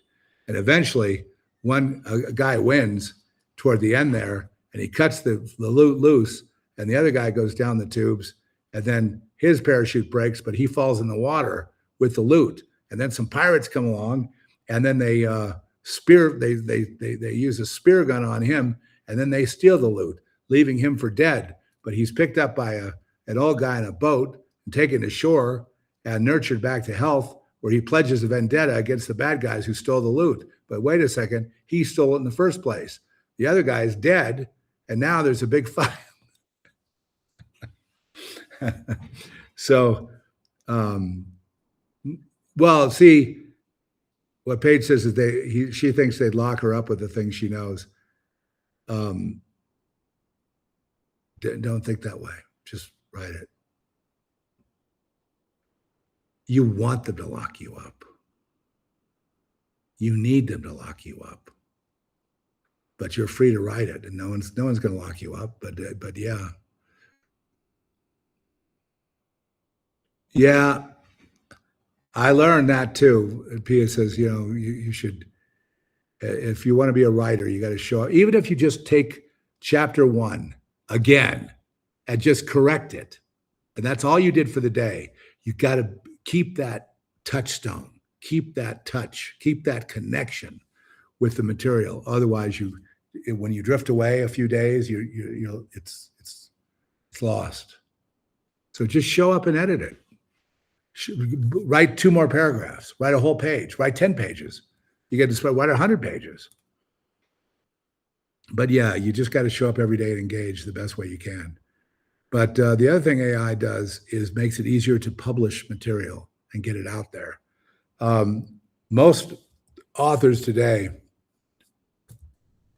these big contracts are disappearing because they only appeal to the left. They don't appeal. The mainstream books are all leftist, politically correct, woke books. So people are not interested in that. And but fortunately, there's a lot of avenues of self-publishing, Amazon publishing, publishing you can do that will get you out there to book fairs. It'll get you reviewed by journalists. It will get you down the road. Including you can make your own publishing company like Crazed House. We're going to have an imprint, and I think this book I'm going to do through Crazed House and another publisher, and we'll just see where that goes. But they're desperate to have podcasters, are desperate to have guests who are authors, and there's a lot of tools for authors that was never around when I was young, where there's just a lot of ways to have a career in writing without having, the Random House or whatever, buy your book and put it out, or any of these other imprints. I mean, they're just businesses, and they're only going to pay you a small royalty. And if the book sells, they're going to keep the lion's share of the book and charge. Oh, we had to advertise, we had to put the billboard up, we had to do that. There's nothing left for you, author. At least this way, when you're publishing your own material, you keep all the you earn the money, you keep it. And if it gets very popular, it becomes an Amazon bestseller or whatever, you're going to make a lot of money on that book. If not, it's going to be something you've accomplished that is out there that you can share with people. And it's going to be a personal accomplishment. And it's going to be, I'm sure there'll be some people very grateful to have it. And if you tell people out there you've got it, or do some publicity skills, you can get on radio shows. You can get into book fairs. You can have book signings. It's just people don't have the stigma they used to have about self-publishing. They used to think, oh, that's vanity. They called it vanity publishing, right? Vanity, meaning you didn't really earn it unless you have one of these big Ivy League, New York publishers, with their gatekeeper mentality, their political correct idiocy, and they're sitting there judging your material. They have no right to judge anything. They can't even judge their toenail. So that's not who you want to be handling. And agents are dumb. Most agents are stupid. They're just all about the money. They don't really care about you as a writer. They just want to, if they sniff money there, oh, you're the greatest that's ever lived. I can get you here, sign with me. Well, they take 10%. The publisher's taking, probably most of the money from promoting you. And what are you left with? And that's something to consider. Just on the music end, remember you mentioned Tom McDonald. Well, Tom McDonald, he's already made it millions of dollars just by self-promotion. He never had a contract. He never had a recording contract. He did it all just by making videos with his wife and putting them out there. And his message was completely politically incorrect, but there's so many fans of that message, including me, that we made him rich. He says today he doesn't have to make music. He just does it for entertainment. He doesn't have to make a living with music anymore. He beat, as far as I'm concerned, he beat all the record. He beat Time Warner, Warner Brothers Music. He beat Universal. He beat them all. And he's published all those tracks, so they're all available in various libraries. So I'm just take he's indicative of what's going on. And a lot of these publishers, a lot of famous people now that have published before in the past with publishers, they're coming up with their own imprints. And in other words, I have a label, say Crazed House Publishing. I publish under that label. It's almost not even vanity because it may be my company, but the thing is it's being put out through that mechanism. And nothing prevents that. Picture it be, you take a small publisher, they're going to make 5,000 copies for you, put it out there. And that's probably all you're ever going to get. And, you're not going to make any money. And then after that, they just sit on the book. So you can't do anything with it because you've got this monkey on your back. You have this albatross around your neck, the publisher. You have to keep cutting them in for something. This way you're free to do what you want to do with your property. And that's the way it should be. And there's lots of, readers associations, writers associations, and, a lot of that kind of stuff. But this idea of agents, managers, publishers, just forget it. This way, when you're ready to publish, you take responsibility, you publish. And there's a lot of distribution networks out there. They can get it at all the bookstores, everywhere, on demand, online, on Amazon, on all these different social media platforms. And, and then it's up to you if you want to, push it or, do a publicity stunt and, or whatever you're going to do to try to get awareness. People, don't kid yourself. People that have publishing contracts or Hollywood agents and whatever for their acting careers, they have to do things, outrageous things in public to get noticed, and, they're not free, and they have to pay everybody. And I don't think that's fair for a guy to make one phone call and get half your money for the rest of your life. That's not fair. Not fair at all. So anyway, well, we've reached about the end of this ride. I was just going to tell Pia that her writing and directing, watch Pia because she's producing music videos, and pretty soon, it won't take long before we are producing little short films through this AI medium with beautiful Rembrandt type lighting and chiaroscuro lighting and, intense colors and hyper realism. All that's taking place right now. And so the future is very bright in that way. Now, that still doesn't take away from me being a star, a real star up in the heavens. Hey, Govinda, nice to see you. You came in right at the end. Govinda, I know you've called me and I've been meaning to call you, but I've done this with several friends. I just have been, I don't know, working on my health. We'll put it that way. Govinda is the Ministry of Health, and there he is.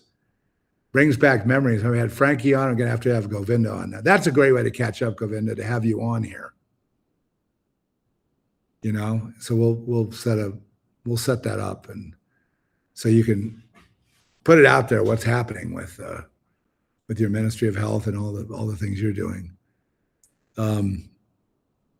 Anyway, so the future is it's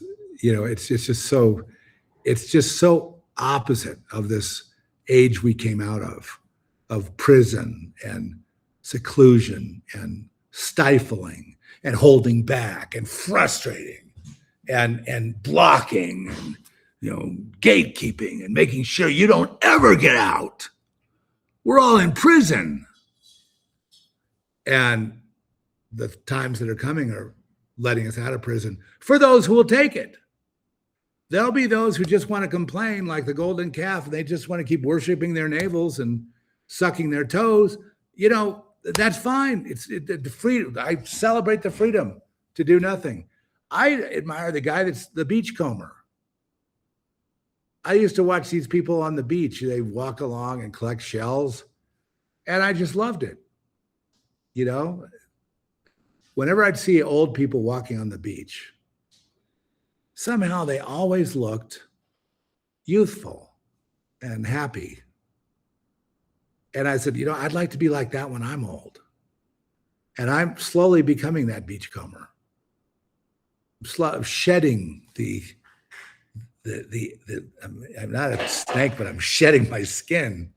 I'm shedding all these layers of self-criticism and self-doubt and self-hatred and self-loathing. And it's, the sort of negative narcissistic obsession with self and worry about what people think and all these other things. The more I get rid of that, the more I just shed my skin, all this concerns. What do you really care what someone thinks of you at this point? Is that going to block you from creating something? They're going to think you're full of shit. Well, so what? They're full of shit because they don't do anything. They just sit there and criticize. So who cares about them? They're just in the peanut gallery. They never produce anything. They never take a risk. They're just on there on the sideline saying, oh, this sucks and that sucks. And you're not going to get anywhere doing that. Why are you doing this? Nobody wants your book. Nobody wants your movie. Nobody wants what you have to offer. You're just being a fool. And you go, good. At least I'm doing something. Well, you do nothing. Doing something is better than doing nothing. Although if doing nothing is your intent, then doing nothing is doing something. So there's a little conundrum for you. What do you do with your life? I live on the beach, pretty much naked, and eat coconuts. And I like occasional seafood. And what do you do all day? I get a tan. I'm in the water. I love walking down the beach. And I just love being in the water. I fantasize that one day I'm going to have fins and gills. So, that could happen. I'm becoming a sea creature slowly but surely. And I'm writing my memoirs in my palapa with my thatched roof. And I'm having a great time. Come on down to where, the beach in El Salvador, and we'll toast the freedom. So I know people doing the El Salvador thing. And I think the whole world's going to be copying El Salvador pretty soon. Okay. Well, Love you guys. And again, the glasses have been more permanent because see, this eye is there's something in it. There's something bothering me, and it's not a hair. It's like a kind of a growth in the corner here that I'm going to have to get that dealt with, and it's affecting the eye. And it hurts. Right now, it doesn't hurt, but see the glass. When it's light, I squint, and then that hurts it. Mm. But see, I'm forced to be cool and wear these cool sunglasses, but that's not my first choice. Although these are very cool, you know, blue. They have a very pleasant blue tint, and it does the job of saving my eye. But it's not optimal. But that's what we have to. That's what we're dealing with now. So anyway, I'll be back probably tomorrow because the reason I'll be back tomorrow is because tomorrow is Saturday. And usually on Saturday, we have a live broadcast. So I'd like to start doing more. Now that I've got the novel mapped out, I've done the deep dive. I had to be gone because I've just spent all day long every day, you know, dealing with that.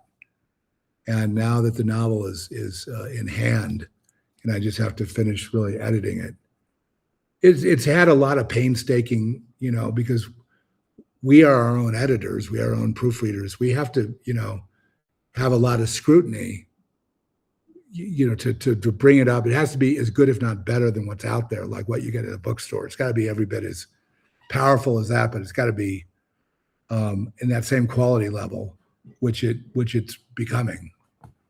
When I first started, it was raw, really raw.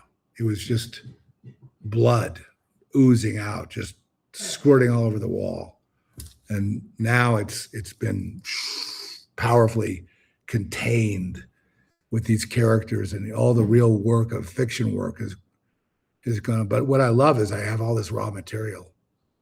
See, a lot of fiction books, they imagine.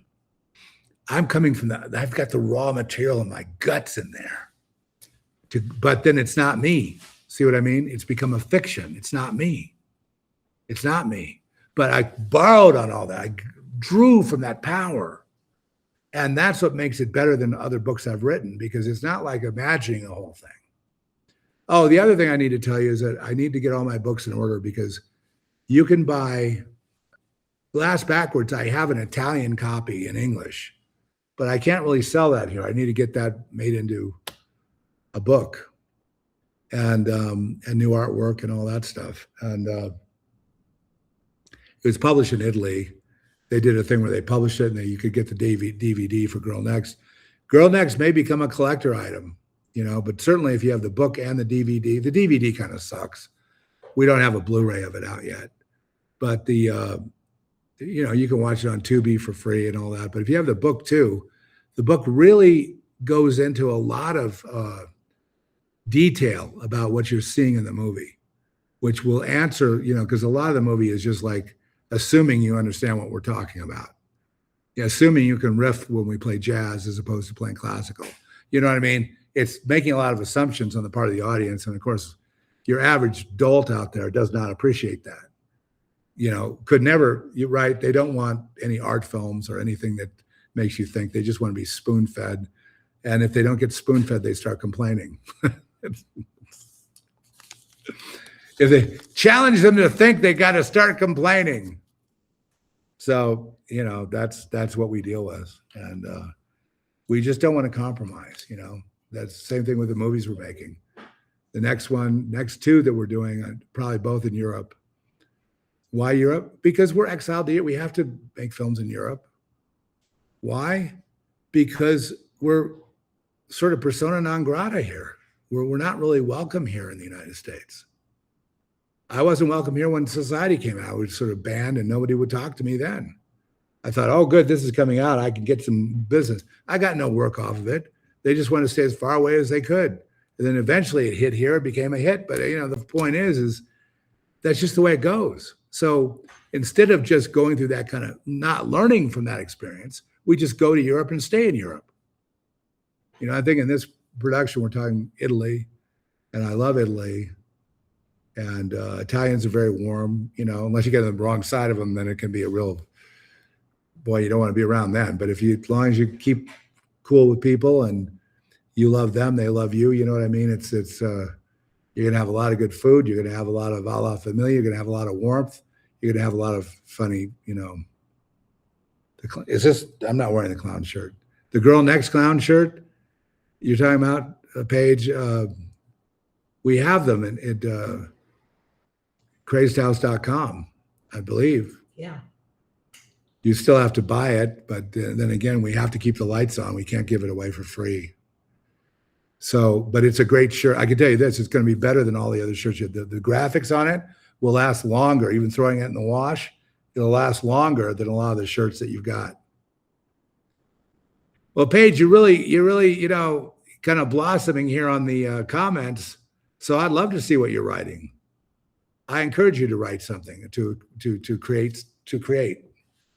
Let's see what you've got, because that's your soul coming out. It looks like you're getting bold.